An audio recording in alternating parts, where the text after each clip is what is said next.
Welcome to Cruise Insider, folks. Hold on to your captain's hats because Nassau is getting a Royal Caribbean makeover that'll make your wallet seasick.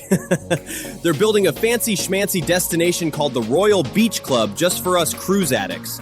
And unlike Perfect Day at CocoCay, where your wallet can take a day off, this one's gonna cost you. Cha-ching. But wait, don't sail away from this video just yet.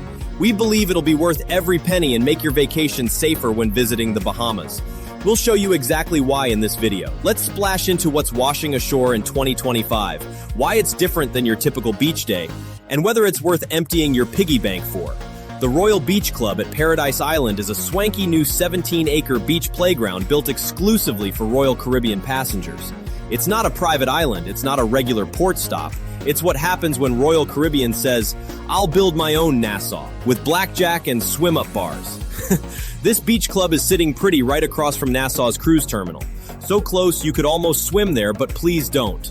They broke ground in 2024 and plan to open the Champagne in December 2025. Unlike those random excursions where you're herded like cruise ship buffet goers, this one's fully Royal Caribbean's baby, designed, owned, and operated by them. Think of it as their control freak project for a smoother ship-to-shore experience.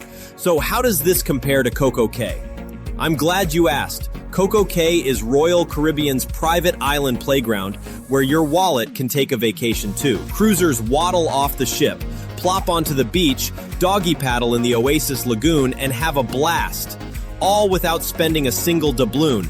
Sure, you can throw money at water slides or fancy cabanas if you want, but the basics are free as the wind, which last time I checked is still free. Now, the Royal Beach Club is playing a different tune. There's no free lunch here, folks.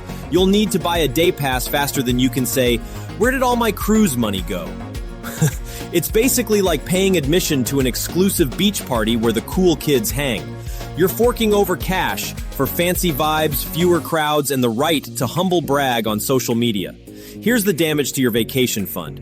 Alcoholic day pass, $169.99 per adult, because paradise is better with a buzz. Non-alcoholic pass, $129.99 for ages 13 to 20. Child pass, $109.99 for ages 4 to 12. Yes, your kindergartner costs more than your dinner. Kids 3 and under, free. Finally, a reason to have babies. Each pass includes all food and drinks. Eat your money's worth, champ. Wi-Fi, because did you even beach if you didn't post about it? Lounge chairs, towels, umbrellas, stuff you get free elsewhere, but premium pool and beach access. Water, now with added exclusivity. Water taxi to and from the ship. Fancier than walking. And entry to all club zones. Multiple places to wonder where your money went. So yes, you're paying through the nose, but hey, it's all inclusive. The club is divided into 3 zones for maximum FOMO. Chill Beach, where you can relax while calculating how many hours of work it took to pay for this day. Features calm waters, a massive pool, and a swim-up bar where you can drown your financial sorrows. Family Beach, a zero-entry pool perfect for kids who had no say in this expensive decision, games for all ages, and a 2-story family cabana that costs extra. Surprise! Complete with a slide, whirlpool, and a frozen drink machine, because nothing says family fun like brain freeze and sugar-hyped children. Party Cove, the crown jewel and Instagram thirst trap of the resort. A floating, 2-level swim-up bar called the Floating Flamingo. It's supposedly the biggest in the Caribbean, with DJs, foam cannons, and VIP sections for those who didn't spend enough already. This is where you'll find people making questionable decisions they'll later blame on vacation mode.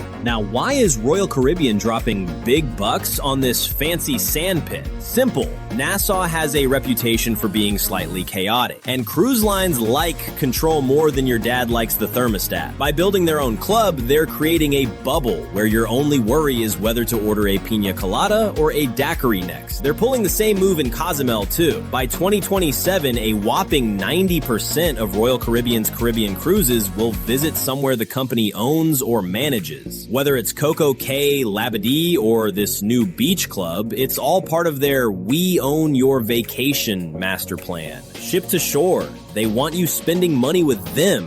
not those pesky locals. So, should you empty your wallet for this sandy splurge? If your idea of vacation heaven is unlimited fancy drinks served by people who have to be nice to you, pristine beaches without local flavor, or a highly controlled environment that looks great on social media, then yes, whip out that credit card faster than you can say future debt. But if you're trying to cruise without needing a second mortgage, traveling with enough kids to form a soccer team, or actually want to experience the real Bahamas, then maybe stick to adventures that don't cost as much as your monthly car payment. And remember, Perfect Day at CocoCay is still free to enter. So, what's your take? Would you shell out big bucks for this glorified beach day? Or are you team I can find free sand elsewhere? Drop your financial justifications in the comments. And if you're cruising to Nassau after December 2025 and suddenly feel the urge to splurge, this could be your new money pit of choice. But remember, you can always just step off the ship and explore the authentic Nassau on your own. Don't forget to like, subscribe, and smash that bell harder than your budget after booking this excursion. Thanks for watching Cruise Insider, where we help you spend money you didn't know you wanted to spend. See you on board. I'll be the one drinking tap water to afford the excursions.